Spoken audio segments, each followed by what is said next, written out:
Hey folks, welcome back. It's your old pal Hondo for another survival tool. And what we got for you folks is another Ferro Rod, Schrade SCHFS1. The FS1 Schrade Ferro Rod is 1/8 millimeter. It's about 4 inch long. Has a plastic handle right here and a small lanyard and carbide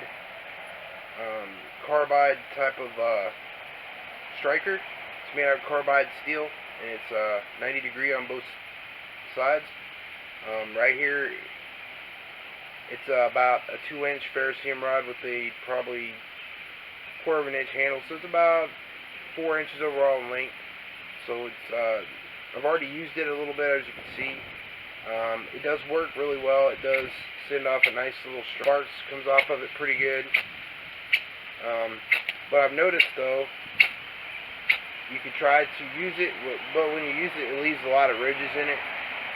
It makes it really hard for you to strike with it after a while. That might be detrimental to the Ferro rod. What a Ferro rod like this is good for is if you drop it in the water, or you fall down in some water with your pants and you got this in your pocket and it gets wet, and it should be waterproof. You don't want to keep it in the water too much. You want to dry it off after you get it wet. And that way you have a dry Ferro rod so it doesn't rust, which we all know ferrocerium is highly corrosive and it'll rust. You know, $5 out the door. What this does for you is give you a small EDC lightweight Ferro rod you can mix with another, like a lighter or a magnification lens, or maybe a flint and steel striking kit. This will give you an extra source to make fire with. Gives you another tool in your kits to help you out making fire. We're going to test out the Schrade 18 millimeter in different tests like fat wood. We're going to get it wet first and show you how it works after it gets wet. It's a great tool if you don't want to have to carry a lighter with you that gets wet and basically it's useless after you use it. But this, you can get it wet. Okay folks, we got some water here on the trash can lid. We're just gonna plop it in there in the water and get it all wet. And there you go.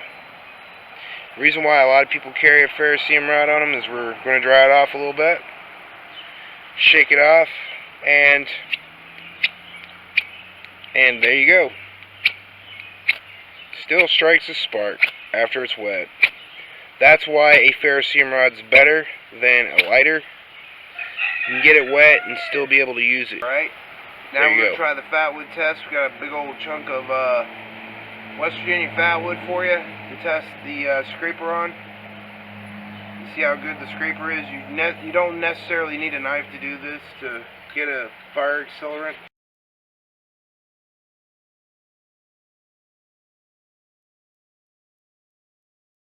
Folks, the scraper works great.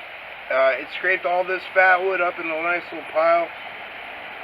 You could use this scraper for other things as well, like scraping bark to make arrows, whatever. So it has a multiple use.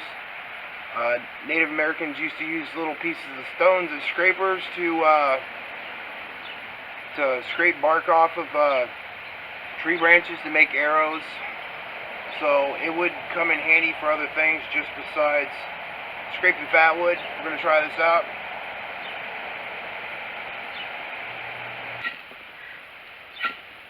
Okay, there you go. It lit the fat wood pretty good with 1 or 2 strikes. Works pretty good. It's waterproof. This wind is horrible, folks.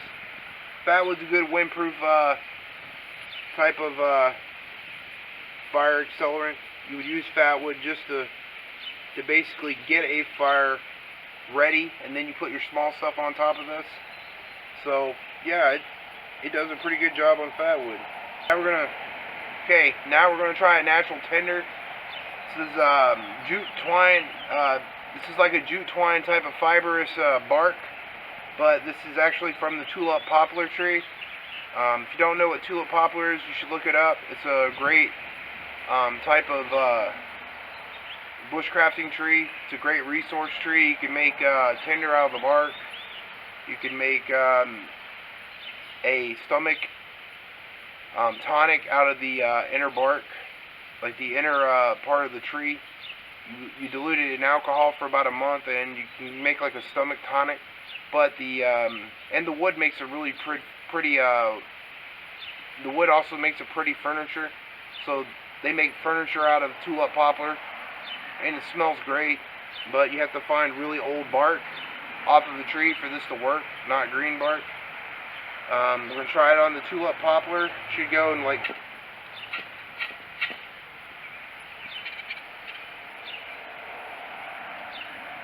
Well, like I said, sometimes this stuff doesn't light in one strike. Okay, there you go. Takes a while for it to get going, but there you go. It lights tulip poplar bark really good. No problem. Stuff's really good for starting fires. It's just like fat wood. It's not weatherproof, but you can carry it on you, and it's a lot lighter than fat wood. It burns about the same consistency as fat wood. So we're going to try it on another type of tinder, which this is called, this is grapevine, Concord grapevine tinder. This will actually work as well as a tinder, right along with tulip poplar, grape seed. Vine bark will also be a good tinder too. It's very reminiscent of pine needles. We'll try that out as well.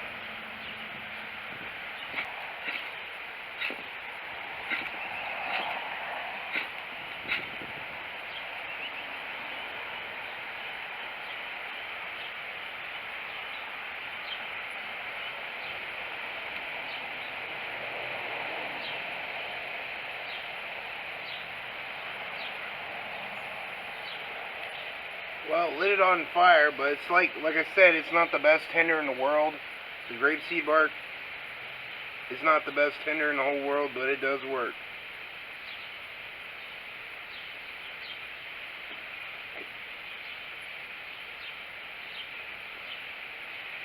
So there you go. That's grapeseed bark.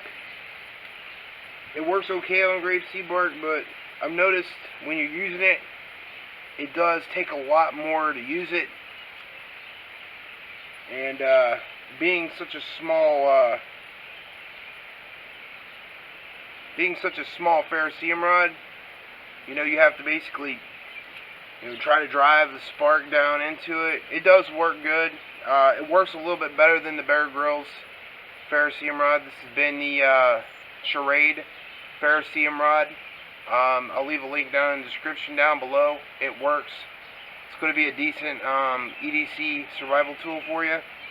It worked in all three of those situations, the lighting, fire, and I recommend it if you want a lightweight 18mm 4-inch ferrocerium rod for whatever reason. Comes with a nice striker. Some of these come in some of those they're survival knives, so you can either buy them separately or you can buy them with the survival knives. Well, folks, I hope you liked the review on the Schrade ferrocerium rod. I'll leave the links down below to where you can find it. And y'all know what you can do. Put God first, put you first every time. You know what else you do. God loves you. So does Hondo. Peace out.